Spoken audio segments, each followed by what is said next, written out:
mga kasambalan nyo.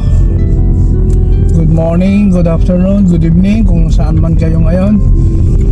Dito is umaga, since alas 10:30 ng umaga. At panggabi na tayo ngayon, mamaya. So first night natin mamaya. So ngayon ay linggo. At magsisimba muna tayo. At medyo matagal-tagal na tayong hindi nakapagsimba.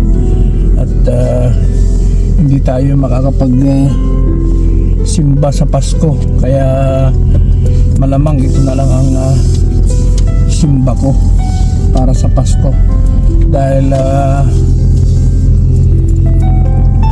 tawag ng trabaho, may pasok tayo sa Pasko 23, 24, 25 may pasok tayo. Kaya sabi ko magsimba na ako ngayon. At gaya ng dati mag-isa tayo, wala naman tayo makakasama. So yun, ganun lang dito mga kasambalan nyo. Kung may chance na magsimba, magsimba tayo. Kumbaga makapagpasalamat at sa mga biyayang natatanggap natin, at makahingi pa ng lakas na harapin ang mga problema sa buhay. At syempre makapagpasalamat sa mga biyayang natatanggap natin sa araw-araw. At gaya ng sabi ko, first night natin mamayang gabi. Ay, malamig pa rin mga kasambalin nyo. Pero kaya naman, siyempre sa tagal na natin dito awa ng Diyos, wala pa namang snow. Although matagal na hindi nag-i-snow dito sa amin. At sana nga wag nang mag-snow. Okay na yung malamig. Konting ulan, okay na yan. Basta wag lang mag-snow. Mahirap kasi pag nag-i-snow. Yung mahirap mag-drive, sobrang lamig. So okay na yung ganito na hindi masyadong malamig. Bali sa ngayon ano ba kami ngayon? Yun, 10 degrees ngayon, umaga.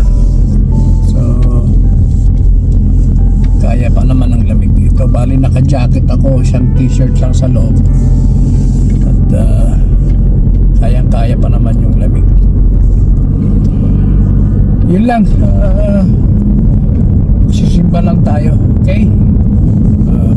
Linggo ngayon, so alam naman natin na tayong mga Katoliko, most of the time linggo nagsisimba tayo. Although sinasabi ko rin naman sa mga anak ko na hindi naman kailangan na tuwing linggo magsisimba tayo.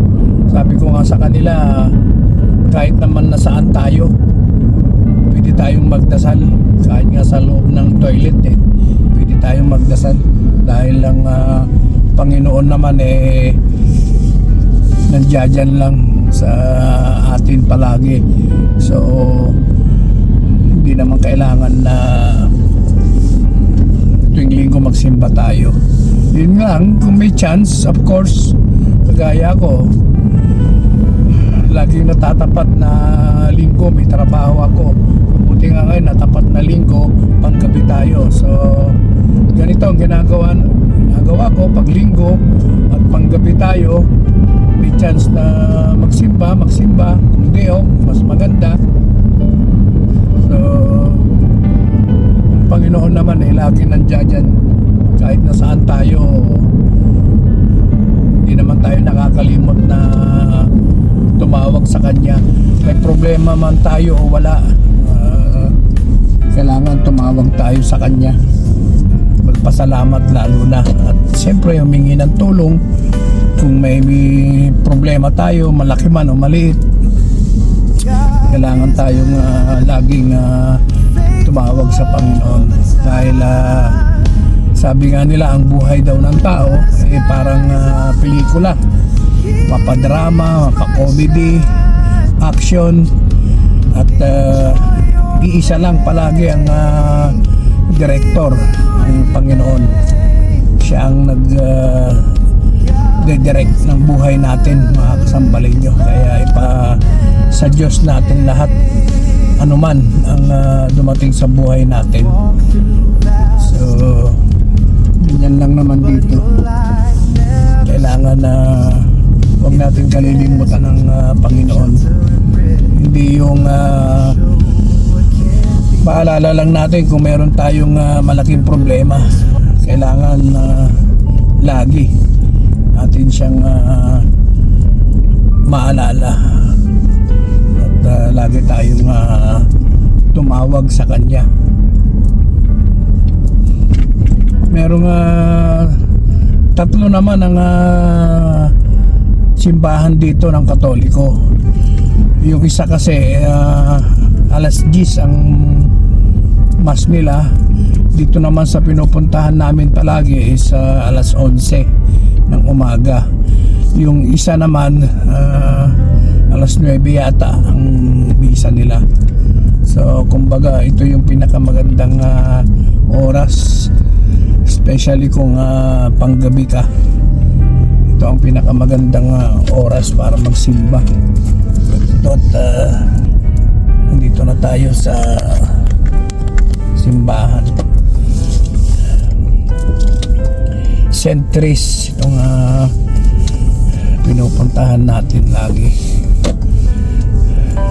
simbahan. Hanap lang tayo ng paradahan ngayon.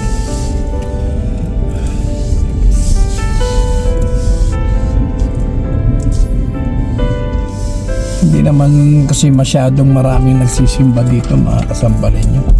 Hindi kagaya sa Pilipinas na may nagsisimba lagi.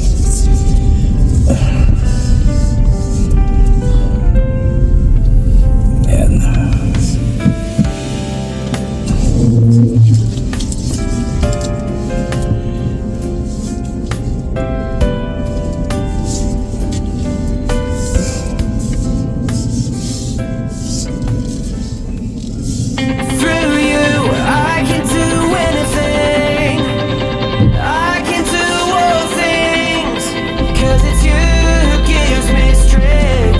Yan lang, mga kasambalan nyo.